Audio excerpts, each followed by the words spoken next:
Minn Ottubru li ġej se jiġu offruti aktar minn 400 kors f'aktar minn 70 suġġetti differenti li jvarjaw minn ħiliet bażiċi għal persuni li jixtiequ jsaħħu l-abbiltajiet tagħhom fil-qari u l-kitba fil-Malti u l-Ingliż jew fl-informatika għal tagħlim f'14 lingwa differenti u korsijiet infassla apposta biex isaħħu il-prospetti tal-karriera. Fost il-korsijiet il-ġodda li qed jiġu offruti wkoll hemm korsijiet relatati mal-ħiliet bażiċi, fosthom kif wieħed jixtar l-informazzjoni li jara fuq il-midja soċjali u anke kif wieħed joħsieb il-finanzi tiegħu.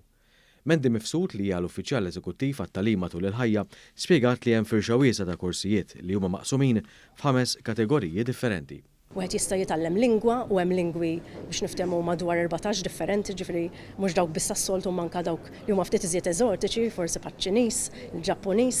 Imbagħad għandna l-creative expression, korsijiet li huma relatati iżjed ma' crafts u xogħol tal-idej.